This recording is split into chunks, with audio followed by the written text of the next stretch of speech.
అయ్యా, ఆయన వచ్చేలోపు మీరు వెళ్ళి ప్రదక్షిణాలు చేసిరండి. నేను మిగతా ఏర్పాట్లు చూస్తాను. అలాగేనండి.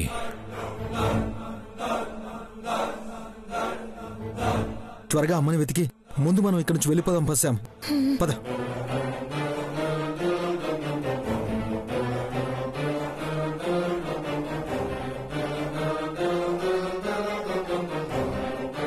పద.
శ్రీమన్మహాగణాధిపతయే నమః. పూజారి గారు, అమ్మా, ఆ నవదంపతులు ఎక్కడండి? ఏంటోనమ్మా, పనుందని హడావిడిగా వెళ్ళిపోయారు. ఇంతలో ఎక్కడికి పోతారులే అనుకుంటే ఎక్కడా కనిపించలేదు.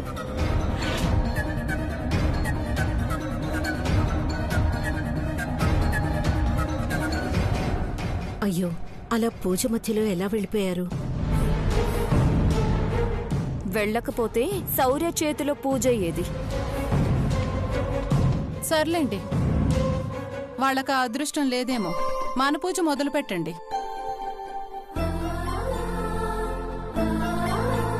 పూజకి ఏర్పాట్లన్నీ సిద్ధం చేశానమ్మా. సంకల్పం ఎవరు చేసుకున్నారో వాళ్లే పూజలో కూర్చోవాలి. అన్ని కార్యక్రమాలు వాళ్ల చేతుల మీదుగానే జరగాలి. అలాగే పూజారి గారు. 5 ముత్తైదువులు ఉండాలని చెప్పాను కదమ్మా, వాళ్ళు ఇంకా వచ్చినట్లేరు? పిలిచానండి, వచ్చేస్తుంటారు. అమ్మా,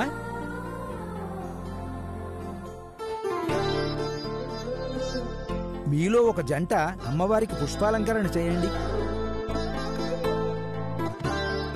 శౌర్య, వెళ్ళండి. అలాగే అమ్మమ్మ.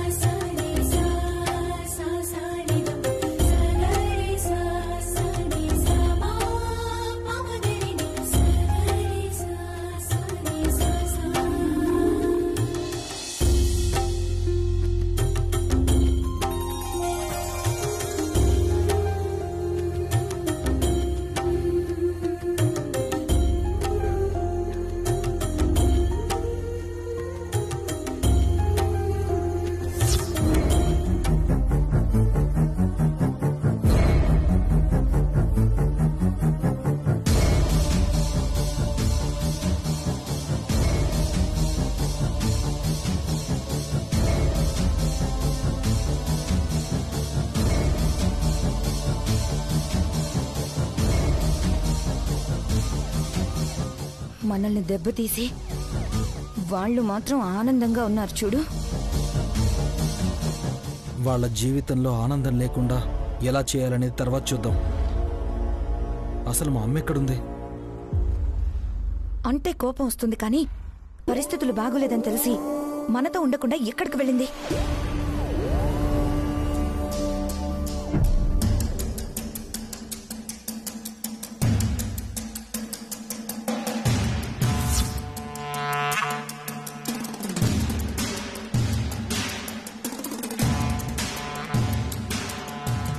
ఏం చేస్తున్నారు మీరిక్కడ? నువ్వెప్పుడు దొరుకుతావా అని వాళ్ళు ఎదురు చూస్తుంటే వాళ్ళెక్కడికొస్తే నువ్వు అక్కడికే వస్తావేంటి? వాళ్ళు వస్తారని మాకేం తెలుసు? తెలిసాకైనా పోవాలి కదా. ఇంకా ఇక్కడే ఏం చేస్తున్నారు? వాళ్ళెక్కడ మిమ్మల్ని చూస్తారో అని నేను టెన్షన్తో చేస్తూ ఉన్నాను. అమ్మ కనిపించట్లేదక్క, తన కోసమే చూస్తున్నాం. అమ్మేమన్నా చిన్న పిల్ల తప్పిపోయిందని వెతకడానికి? వదిలేస్తే ఊరినే అమ్మేస్తుంది. అమ్మొస్తుందిలే, మీరిద్దరూ ఇక్కడి నుంచి వెళ్ళిపోండి. అవును, ఇంతకీ వాళ్ళెందుకు వచ్చారు సడన్ గా? నిన్న అనుపవమ్మకి నిద్రలో కళ్యాణిని మీరు చంపినట్టు కలొచ్చిందంట. ఆ కల నిజం కాకూడదని మా అత్తయ్య గారు ఓ హడావిడిగా పూజకి ఏర్పాట్లు చేశారు.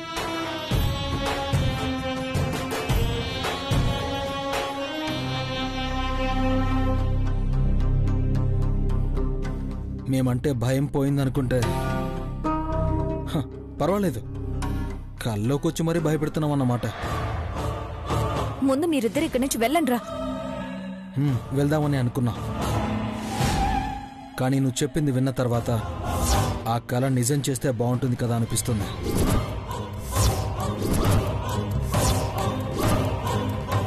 అమ్మా, చాటలు తీసుకొచ్చారా? అయ్యో, కారులోనే మర్చిపోయినట్లున్నాం పంతులు గారు.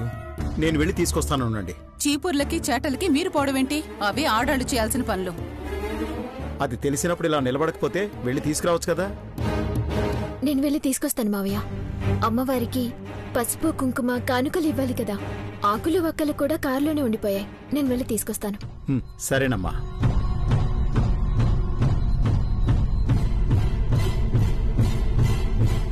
నేను హీరోయిన్ అయిపోయానంటూ సంపద చేసిన హడావిడి చాలరా, మళ్ళీ నువ్వేట్రా?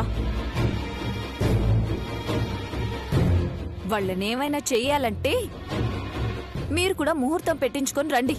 లేదంటే ఇన్నిసార్లు ప్రయత్నించారు, ఏమైనా చేయగలిగారా? టైం ఇప్పుడు వాళ్ళకే కలిసి రాదక్క, ఇప్పుడు నాకు కలిసి వస్తుంది అనిపిస్తుంది.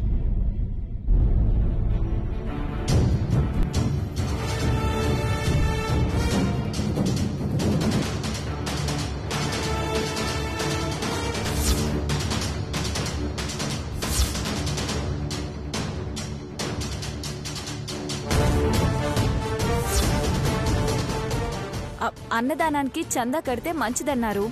అదెక్కడో తెలియక ఇందాకటి నుంచి చూస్తున్నాను.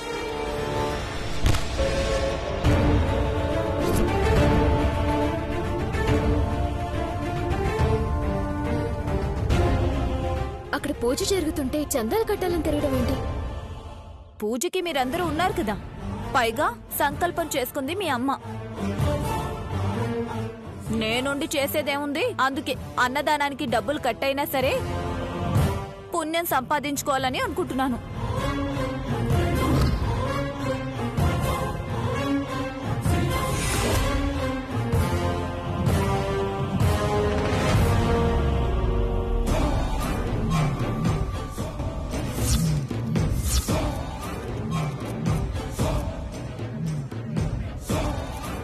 వీళ్ళ అమ్మకొచ్చిన కళ ఎంత త్వరగా నిజం చేద్దామా అనిపిస్తుంది.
కళ్యాణి కళ్యాణి కళ్యాణి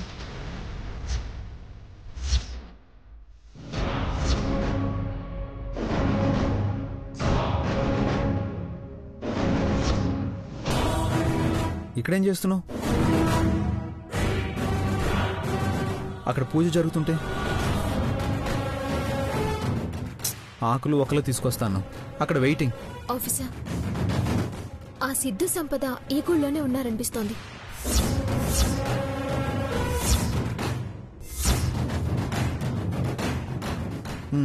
ఉంటే వాళ్ళ బ్యాడ్ లక్. నువ్వు అన్నది నేను చెయ్యాలనుకున్నది ఈ రోజే జరుగుతుంది. ఎందుకైనా మంచిదని వాసుకు చెప్పాను. మా వాళ్ళు కొంతమందిని మఫ్టీలో పంపిస్తానన్నాడు. మనం పూజలో ఉన్నా వాళ్ళ డ్యూటీ వాళ్ళు చేస్తారు. లేదా నా చేతికి దొరికితే వాళ్ళని నేనంతం చేస్తాను.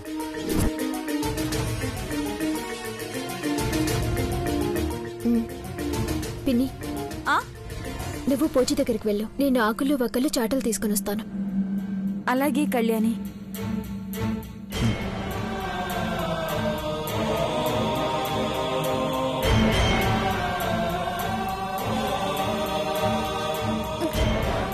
విన్నారు కదా, వాళ్ళకి అనుమానం రానే వచ్చింది. ఎవ్వరికి దొరికినా అయిపోతారు. ఎక్కడికైనా దూరంగా పోయి హాయిగా మీ బతుకు మీరు బతకండి. మఫ్టీలో పోలీసులు వచ్చేలోపు మనం వెళ్ళిపోదాం సిద్ధు.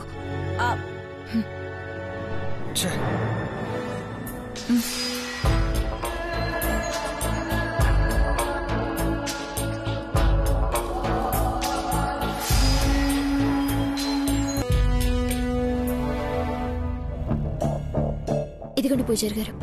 ఈవిడ గారు కలలు కండవేంటో, ఆ కలల కోసం మనం పూజలు చేయడం ఏంటో.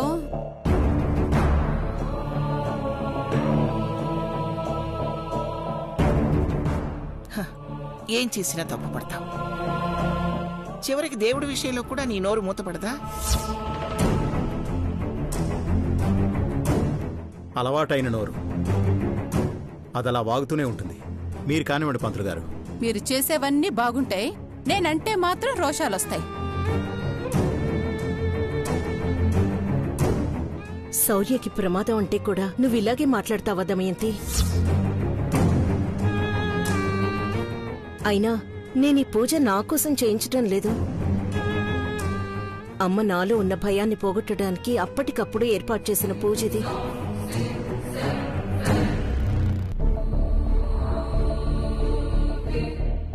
దమయంతి మాటలకేముందిలే అమ్మా.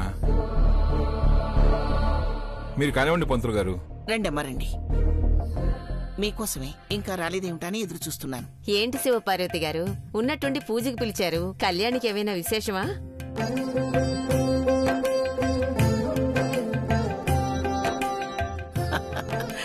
వచ్చారు కదా, అన్నీ మీకే తెలుస్తాయి. కూర్చోండి.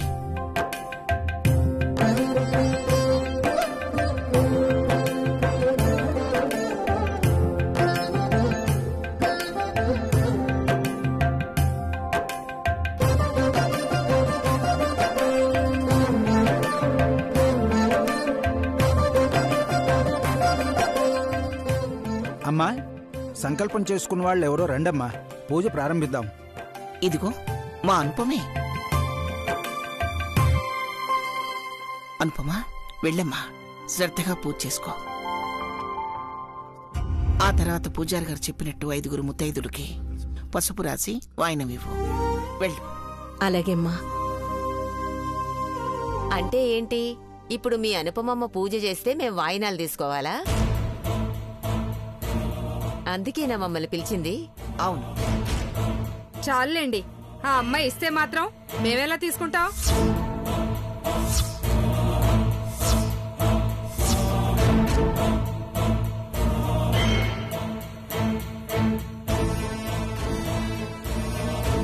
అంటే ఏంటి, మా అనుపమ వాయినవిస్తే తీసుకోరా? తెలియనట్టు అడుగుతారేంటమ్మా? ముత్తైదువుల్ని పిలిచేది మరో ముత్తైదువ క్షేమంగా పిల్లా పాపలతో సంతోషంగా ఉండాలని. అలాంటిది ఈ అనుపమ ఏ అర్హతతో పూజ చేస్తోంది?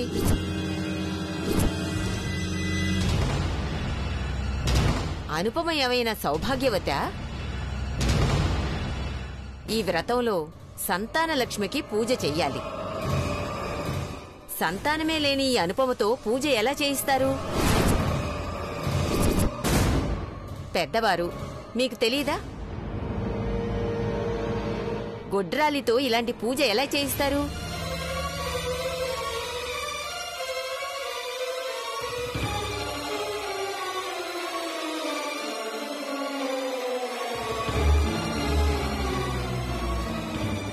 తను పూజ చేస్తోంది అంటే ఈ దరిదాపులకు కూడా వచ్చేవాళ్లం కాదు.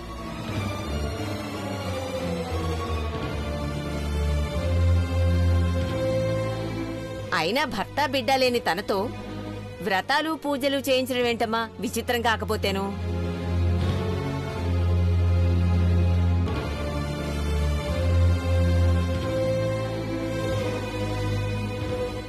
చాలే ఊరుకోండి.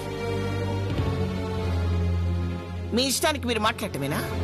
ఏం తెలుసు మీకు మా అనుపమ గురించి?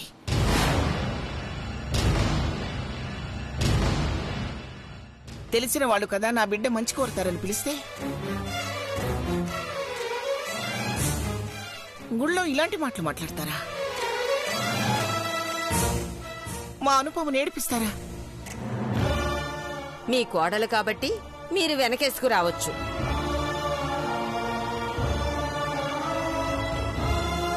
పూజారి గారు, మీరు చెప్పండి.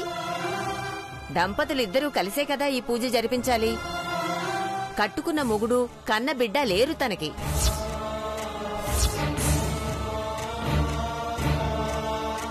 అలాంటి అనుపమతో ఈ పూజ ఎలా చేయిస్తారు?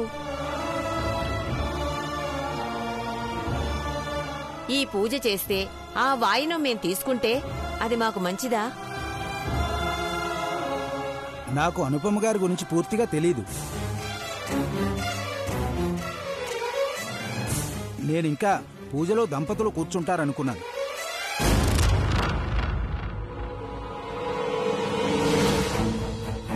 అదేంటి పూజారి గారు, మా అనుభవం భర్త ఇక్కడ లేకపోవచ్చు. అసలు భర్తే లేనట్లు వాళ్ళని సమర్థిస్తారేమిటి? బిడ్డలు లేకపోవటం ఏమిటి? కన్న బిడ్డ కన్నా ఎక్కువగా పెంచుకున్న కళ్యాణి ఉంది కదా.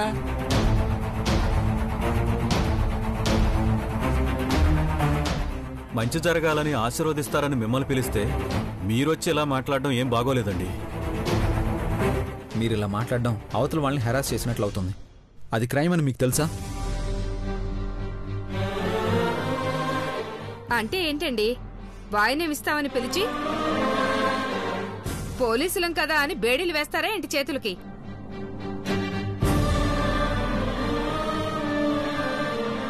ఏవమ్మా శివపార్వతమ్మ, ఇదేనా మీరు చేసే మర్యాద?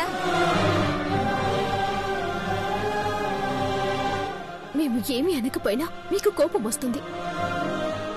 మరి మీరన్న మాటలకి మా అమ్మ ఎంత బాధపడుతుందో అర్థం కావడం లేదా?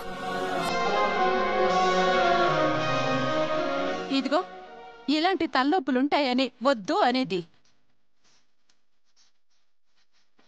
ఇంట్లో గుట్టుగా పూజ చేసి దోష నివారణ చేసుకుంటే పోయేదానికి ఇంత పెద్ద పూజ పెట్టి పెద్ద హడావుడి చేశారు. ఇప్పుడు చూడండి, ఈ అవమానానికి అందరూ బాధపడాల్సిందే కదా.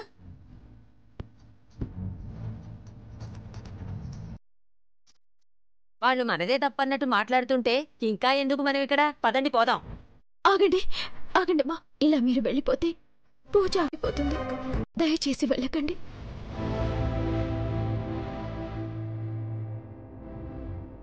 మీరేమనుకున్నా అలాంటి వాళ్ళ చేతుల మీదుగా వాయనం తీసుకుంటే అది మాకు మంచిది కాదమ్మా. మమ్మల్ని వెళ్ళనివ్వండి. అమ్మ భయపడిందని మా నాన్నమ్మ చేయిస్తున్న పూజ ఇది. మధ్యలో ఆగటం ఎవరికి మంచిది కాదు.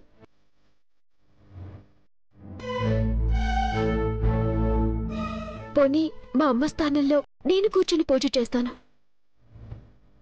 ఆశీర్వదించి వెళ్ళండి.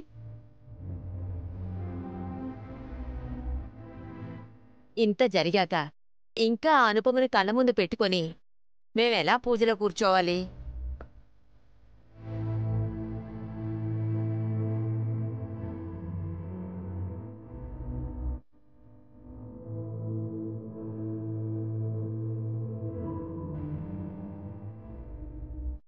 అమ్మా అమ్మా